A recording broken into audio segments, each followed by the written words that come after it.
Assalamu alaikum wa rahmatullahi wa barakatuh. I'm Abdur Green.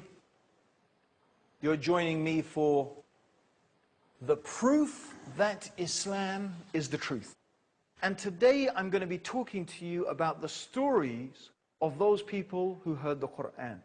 The age of Muhammad, may God's peace and blessings be upon him, was a time when the Arabs were at the peak of their linguistic abilities. Indeed, one of the finest poems ever composed in the Arabic language was done at the time of the Prophet Muhammad sallallahu alaihi wasallam by a man who was contemporaneous to the Prophet. His name was Labaid ibn Rabia. And his poem, when it was recited at the marketplace at Uhaz, caused the Arabs to prostrate before him in admiration. And when this same Labaid began to hear the verses of the Quran, he embraced Islam and gave up poetry altogether. When he was once asked to recite some poetry, he said, "What? Poetry after the Quran?"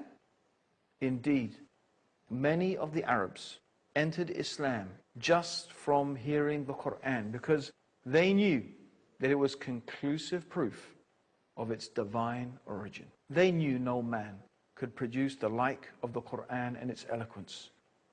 You see, the challenge of the Quran was not to produce, as some people might suppose, an amazing piece of literature like Shakespeare or Shelley or Keats or Homer or any of these great literasts. No.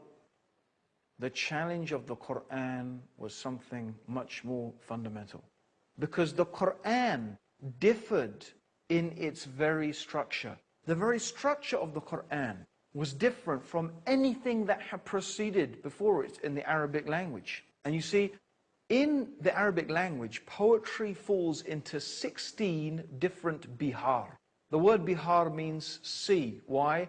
Because each poem moves according to a different rhythmic pattern. And then, of course, they have the speech of the soothsayers, and they have prose, and they have rhymed prose, and normal speech. So these are the forms of the Arabic language, yet the Quran, although it seemed to reflect some of those forms, it was none of them. It was unique. It was not like anything the Arabs had ever heard before. It did not fit into any of those categories, yet at the same time, it made sense, more than sense. It was the peak of eloquence. And this is what made the Quran inimitable. And so the Arabs, the pagan Arabs, who when they heard this message of the Prophet Muhammad, may God's peace and blessings be upon him, the message that they should give up the worship of all the created things. They should not worship idols, they should not worship people, they should not worship each other. Rather, they should pray to and worship only the one God. This was the message of Muhammad, and this was the message of all of the prophets. When they heard this message, many of them did not like what they were hearing. They started to rebel. Mostly the rich and the powerful people, because in their mind, it was challenging their self-interest. The Kaaba was the center of pilgrimage for all the people in Arabia. They used to come to the Kaaba, and the tribe that was in charge of the sacred precincts around the Masjid al-Haram, the sacred mosque, the Kaaba and its surroundings, was known as the Quraysh, and they were the most respected tribe in Arabia at the time. Indeed, the Prophet Muhammad sallallahu alaihi wasallam, may Allah's peace and blessings be upon him, himself was from the Quraysh. The Quraysh was a large tribe, and the Prophet sallallahu alaihi wasallam was from Bani Hashim, which was a sub-tribe of the tribe of the Quraysh. However, the Quraysh collectively were in a state of despair about this message of the Prophet Muhammad. How can he make all the idols into one God? How can he make all of these into the worship of the one God? They imagined that if this happened and the idols were removed and the Kaaba was only to worship one God, who would come to the Kaaba, who would come to Mecca, who would perform pilgrimage. Actually, really what they had in their mind was their own material self-interest, not truth, not the reality of whether Muhammad was a prophet or not. This is not what they were interested in. In fact, one of the uncles of the Prophet Muhammad, he said, look, your tribe has looked after the pilgrims and our tribe looked after the pilgrims. Your tribe did this good action and our tribe did this good action. Now you say you are a prophet? How can we compete with this? In other words, he was admitting that his refusal to follow Islam was based purely upon his tribal allegiance. What a stumbling block to truth. What a disastrous path they were following. So they got together. What are we going to do? How are we going to combat this Quran, this amazing speech that enticed, that enchanted its listeners? So Alqamah ibn Abdul Manaf, he said in a gathering of the Quraysh leaders, O Quraysh, a new calamity has befallen you. When Muhammad was a young man, he was the most liked among you, the most truthful in speech and the most trustworthy, until when you saw the gray hairs on his temple, he brought you his message. You said, he's a sorcerer, he's a magician. But he is not. For we have seen such people and their spitting and their knots. You said he was a soothsayer. But we have seen those people and their behavior, and we have heard their rhymes. And you said he's a poet. But he's not a poet.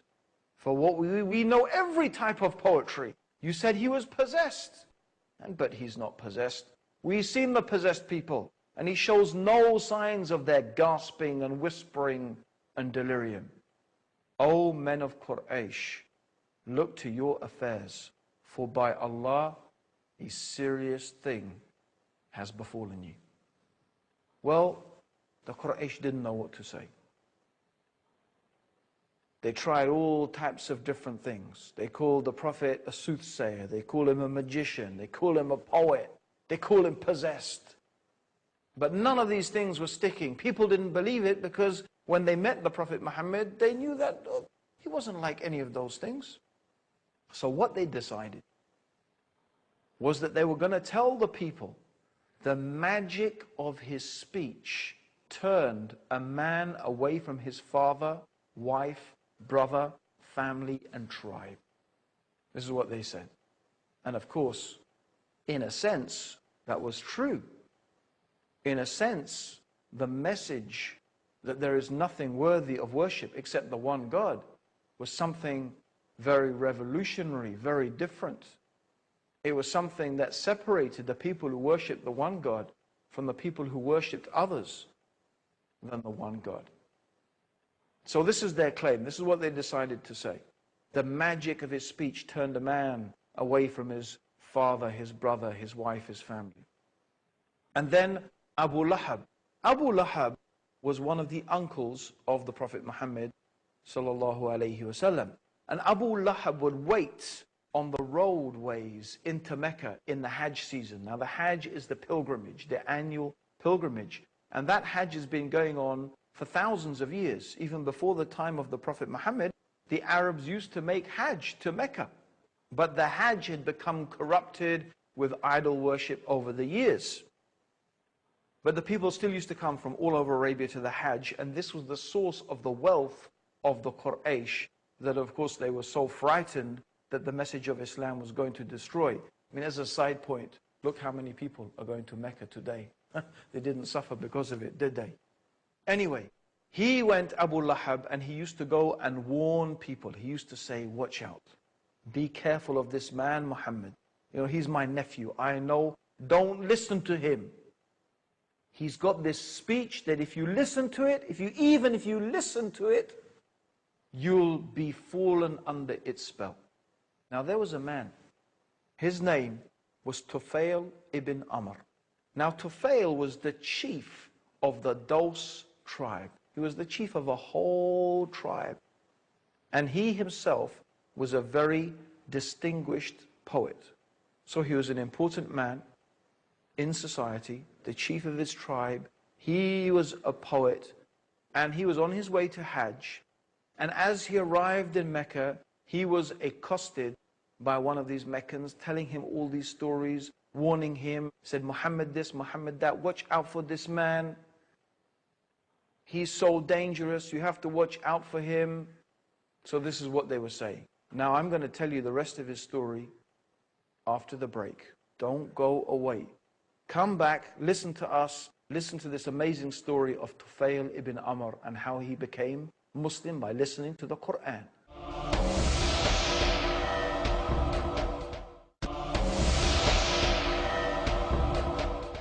Assalamu alaikum everyone, welcome back to The Proof That Islam is the Truth. And today we're talking about the stories of those people who heard the Quran and how it influenced them and affected them. And today we're talking about Tufail ibn Amr, the chief of the Daws tribe, he was on his way to make Hajj, pilgrimage to Mecca. And the Quraysh, the leaders of the Quraysh, were waiting for him. They were waiting, telling the people, don't listen to Muhammad. His magic of his speech is going to make you go mad and turn you away from everything that you know and you love. So this is his story. He says, I approached Mecca. As soon as the Quraysh leaders saw me, they came up to me and gave me a most hearty welcome and accommodated me in a grand house. Sure knew how to look after people. Their leaders and notables then gathered and said, O Tufail, you have come to our town, and this man, he claims he's a prophet, has ruined our authority. Notice, he's ruined our authority and shattered our community. We are afraid that he would succeed in undermining you and your authority and your community, just as he has done with us. Don't speak to the man. On no account listen to anything he has to say. He has the speech of a wizard, causing division between father and son, between brother and brother, between husband and wife. And they kept on telling me the most fantastic stories and scared me by recounting tales of his incredible deeds. I made up my mind then not to approach this man or speak to him or listen to anything he had to say.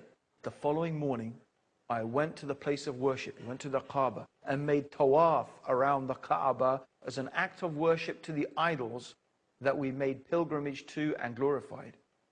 I put cotton in my ears out of fear that something of the speech of Muhammad might affect me. As soon as I entered the place of worship, I saw him standing near the Kaaba. He saw the Prophet Muhammad standing near the Kaaba. He was praying in a fashion which was different from our prayer. His whole manner of worship was different. The scene captivated me. His worship made me tremble, and I felt drawn to him despite myself, until I was quite close to him. Notwithstanding the precaution I had taken, God willed that some of what he was saying reached my hearing, and I said to myself, what are you doing, Tufail? You are a perceptive poet. You can distinguish between the good and the bad in the poetry. What prevents you from listening to what this man is saying?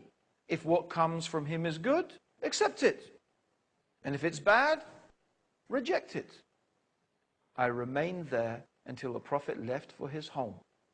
I followed him and he entered his home, and I entered also, and I said, O Muhammad, your people have said certain things about you to me. By God, they kept frightening me with these things and keeping away from your message until I blocked my ears to keep out your words. Despite this, God caused me to hear something of it, and I found it good. So tell me more about your mission. The Prophet ﷺ told Tufail about the mission, and Tufail said, and then he recited to me Surah Al-Falaq. And he said, I swear by God, I have never heard such beautiful words before. I had never heard such beautiful words before. Neither was a more noble mission ever described to me. Thereupon I stretched out my hand to him in allegiance and testified that there was none worthy of worship except the one God, and that Muhammad was truly the messenger of God. And that's how I entered the religion of Islam. Even the leaders of the Quraysh were unable to desist themselves from hearing the Quran. Tufail heard the Quran, and as I said, he heard it and he became Muslim. But actually, even the leaders of the Quraysh, they were unable to desist and to resist.